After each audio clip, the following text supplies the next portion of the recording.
Hi hello family, ಎಲ್ಲರಿಗೂ ಅಮ್ಮಾಸ್ ಕೈ ರುಚಿ ಚಾನಲ್ಗೆ ಸ್ವಾಗತ. ಎಲ್ಲರೂ ಹೇಗಿದ್ದೀರಾ? ಚೆನ್ನಾಗಿದ್ದೀರಾ ಅಂತ ಭಾವಿಸ್ತೀನಿ. ನಾನಿವತ್ತು ತುಂಬ ಡಿಫ್ರೆಂಟಾಗಿ, ಸಿಂಪಲ್ಲಾಗಿ, ಹಾಗೆ ಅಷ್ಟೇ ಈಸಿಯಾಗಿ, ಕ್ವಿಕ್ಕಾಗಿ ನಮ್ಮದೇ ಆದ ಶೈಲಿನಲ್ಲಿ ಟೊಮೆಟೊ ಚಿತ್ರಾನ್ನ ರೆಸಿಪಿನ ತೋರಿಸ್ತಾ ಇದ್ದೀವಿ.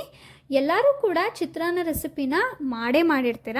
ಆದರೆ ಒಂದ್ಸಲ ಈ ವಿಡಿಯೋನಲ್ಲಿ ನಾವು ತೋರಿಸಿರೋ ಥರ ಸ್ವಲ್ಪ ವಿಭಿನ್ನವಾಗಿ ಈ ರೀತಿಯಾಗಿ ಒಂದ್ಸಲ ಟೊಮೆಟೊ ಚಿತ್ರಾನ್ನ ರೆಸಿಪಿನ ಚಟ್ನಿ ಜೊತೆಗೆ ಟ್ರೈ ಮಾಡಿ ನೋಡಿ. ತುಂಬ ರುಚಿಯಾಗಿ ಬರುತ್ತೆ. ನಿಮಗೆ ಹೊರಗಡೆ ಹೋಟೆಲ್ನಲ್ಲಿ ಸಿಗೋ ಥರನೇ ಅಥವಾ ನಿಮಗೆ ರೋಡ್ ಸೈಡಲ್ಲಿ ಸಿಗುತ್ತಲ್ಲ ಚಿತ್ರಾನ್ನ ರೆಸಿಪಿ, ಅದೇ ಥರನೇ ಇರುತ್ತೆ. ಆದರೆ ಇನ್ನೂ ತುಂಬ ರುಚಿಯಾಗಿ ನೀವು ಮನೆಯಲ್ಲೇ ಮಾಡ್ಕೊಬೋದು. ಹಾಗಾದರೆ ಬನ್ನಿ, ಈ ಟೊಮೆಟೊ ಚಿತ್ರಾನ್ನ ರೆಸಿಪಿನ ಹೇಗೆ ಮಾಡೋದಕ್ಕೆ ಏನೆಲ್ಲ ಬೇಕು ನೋಡೋಣ. ಮೊದಲಿಗೆ ನಾವಿಲ್ಲಿ 3 ಟೊಮ್ಯಾಟೋನ ತೊಗೊಂಡಿದ್ದೀವಿ, ದೊಡ್ಡ ಸೈಜ್ದು. ಹಾಗೆ 2 ಈರುಳ್ಳಿನ ಹಚ್ಚಿಟ್ಕೊಂಡಿದ್ದೀವಿ. ಅರ್ಧ ಹೋಳು ನಿಂಬೆಹಣ್ಣು ತೊಗೊಂಡಿದ್ದೀವಿ. ಒಂದು 5ರಿಂದ 6 ಹೋಳಷ್ಟು ಬೆಳ್ಳುಳ್ಳಿನ ಜಜ್ಜಿಟ್ಕೊಂಡಿದ್ದೀವಿ. ಇಲ್ಲಿ ಒಂದು 4ರಿಂದ 5 ಒಣಮೆಣಸಿನ್ಕಾಯಿನ ನಾವಿಲ್ಲಿ ಬಳಸಿದ್ದೀವಿ. ನೀವು ಹಸಿಮೆಣಸಿನ್ಕಾಯಿ ಕೂಡ ಬಳಸ್ಬೋದು, ತುಂಬ ಚೆನ್ನಾಗಿರುತ್ತೆ. ಸ್ವಲ್ಪ ಕೊತ್ತಂಬರಿ ಸೊಪ್ಪು, ಹಾಗೆ ಇಲ್ಲಿ ಒಗ್ಗರಣೆಗೆ ಕಡಲೆಬೇಳೆ, ಉದ್ದಿನಬೇಳೆ ಮತ್ತು ಕಡಲೆಬೀಜನ ತೊಗೊಂಡಿದ್ದೀವಿ. ಕಡಲೆಬೀಜ ಇಷ್ಟಪಡೋರು ಸ್ವಲ್ಪ ಜಾಸ್ತಿ ಬಳಸ್ಬೋದು. ಸ್ವಲ್ಪ ಕರ್ಬೇವಿನ ಸೊಪ್ಪನ್ನು ತೊಗೊಂಡಿದ್ದೀವಿ. ಇಲ್ಲಿ ಒಂದು 3ರಿಂದ 4 ಟೇಬಲ್ ಸ್ಪೂನಷ್ಟು ಕೊಬ್ಬರಿ ತುರಿನ ತೊಗೊಂಡಿದ್ದೀವಿ. ಒಂದು 1/4 ಟೇಬಲ್ ಸ್ಪೂನಷ್ಟು ಅರಿಶಿನ, ಸ್ವಲ್ಪ ಸಾಸಿವೆ ಮತ್ತು ಸ್ವಲ್ಪ ಜೀರಿಗೆನ ತೊಗೊಂಡಿದ್ದೀವಿ. ಸ್ವಲ್ಪ ಹಿಂಗನ್ನು ಕೂಡ ನಾವಿಲ್ಲಿ ಬಳಸ್ತಾ ಇದ್ದೀವಿ. ಹಾಗೆ ರುಚಿಗೆ ತಕ್ಕಷ್ಟು ಉಪ್ಪು ಮತ್ತು ಇಲ್ಲಿ ಸ್ವಲ್ಪ ನಾವು ಎಣ್ಣೆನ ಬಳಸ್ಕೊತಾ ಇದ್ದೀವಿ. ಇಷ್ಟು ಪದಾರ್ಥಗಳು ಬೇಕಾಗುತ್ತೆ.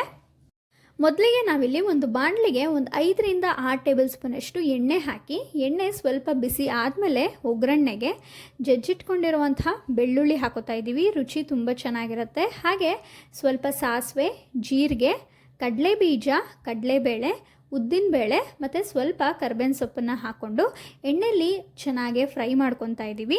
ಕಡಲೆಬೀಜ ಇಷ್ಟಪಡೋರು ಸ್ವಲ್ಪ ಜಾಸ್ತಿ ಕೂಡ ಹಾಕೋಬೋದು, ರುಚಿ ತುಂಬ ಚೆನ್ನಾಗಿರುತ್ತೆ. ಇದು ಸ್ವಲ್ಪ ಚೆನ್ನಾಗಿ ಫ್ರೈ ಆದಮೇಲೆ ಇಲ್ಲಿ ನಾವು ಒಣಮೆಣಸಿನ್ಕಾಯಿನ ಹಾಕೋತಾ ಇದ್ದೀವಿ. ಒಣಮೆಣಸಿನ್ಕಾಯಿ ಬದಲು ನೀವು ಹಸಿಮೆಣಸಿನ್ಕಾಯಿ ಕೂಡ ಹಾಕೋಬೋದು, ರುಚಿ ತುಂಬ ಚೆನ್ನಾಗಿರುತ್ತೆ. ನಿಮ್ಮ ಖಾರಕ್ಕೆ ಅನುಗುಣವಾಗಿ ಹಾಕ್ಕೊಳ್ಳಿ. ಇದ್ರ ಜೊತೆಗೆ ಒಂದು 2 ಮೀಡಿಯಮ್ ಸೈಜ್ ಈರುಳ್ಳಿನ ಚಿಕ್ಕದಾಗಿ ಕಟ್ ಮಾಡಿಕೊಂಡು ಅದನ್ನು ಕೂಡ ಹಾಕ್ಕೊಂಡು ಚೆನ್ನಾಗಿ ಫ್ರೈ ಮಾಡ್ಕೊತಾ ಇದ್ದೀವಿ. ಇಲ್ಲಿ ಒಂದು 1/4 ಟೇಬಲ್ ಸ್ಪೂನಷ್ಟು ಹಿಂಗನ್ನು ಕೂಡ ನಾವಿಲ್ಲಿ ಬಳಸಿದ್ದೀವಿ. ಈರುಳ್ಳಿ ಎಣ್ಣೆಯಲ್ಲಿ ಸ್ವಲ್ಪ ಚೆನ್ನಾಗಿ ಫ್ರೈ ಆಗಬೇಕು. ಈರುಳ್ಳಿ ಸ್ವಲ್ಪ ಚೆನ್ನಾಗಿ ಫ್ರೈ ಆಗಿ ಕೆಂಪಗಾಗೋವರೆಗೂ ಚೆನ್ನಾಗಿ ಫ್ರೈ ಮಾಡ್ಕೊಬೇಕು. ಅದಾದಮೇಲೆ ನಾವಿಲ್ಲಿ ಟೊಮ್ಯಾಟೋನ ಹಾಕೋತಾ ಇದ್ದೀವಿ. ಒಂದು 3 ದೊಡ್ಡ ಸೈಜ್ ಟೊಮ್ಯಾಟೋನ ಹಾಕೋತಾ ಇದ್ದೀವಿ. ಚಿಕ್ಕ ಸೈಜ್ ಇದ್ದರೆ ಟೊಮ್ಯಾಟೊ ಒಂದು 4ರಿಂದ 5 ಹಾಕೋಬೋದು ನೀವು. ಇದ್ರ ಜೊತೆಗೆ ಸ್ವಲ್ಪ ಉಪ್ಪನ್ನು ಕೂಡ ಹಾಕೋತಾ ಇದ್ದೀವಿ. ಉಪ್ಪು ಹಾಕೊಳ್ಳೋದ್ರಿಂದ ಟೊಮ್ಯಾಟೊ ಸ್ವಲ್ಪ ಬೇಗ ಚೆನ್ನಾಗೆ ಬೇಯುತ್ತೆ. ಆದ್ದರಿಂದ ನೋಡಿ, ಒಂದು ತಟ್ಟೆ ಮುಚ್ಚಿಬಿಟ್ಟು ನಾವಿಲ್ಲಿ ಟೊಮ್ಯಾಟೋನ ಚೆನ್ನಾಗಿ ಬೇಯಿಸ್ಕೊತಾ ಇದ್ದೀವಿ. ಟೊಮ್ಯಾಟೊ ಬೇಯಿಸ್ಕೊಬೇಕಾದ್ರೆ ನೀವು ತಟ್ಟೆ ಮುಚ್ತೀರಲ್ಲ, ಒಂದು 2-3 ಸಲ ತಟ್ಟೆನ ತೆಗೆದು ನೀವು ಫ್ರೈ ಮಾಡ್ತಾ ಇರಬೇಕಾಗತ್ತೆ, ಇಲ್ಲ ಕೆಳಗಡೆ ಸೀದೋಗೋ ಥರ ಆಗುತ್ತೆ.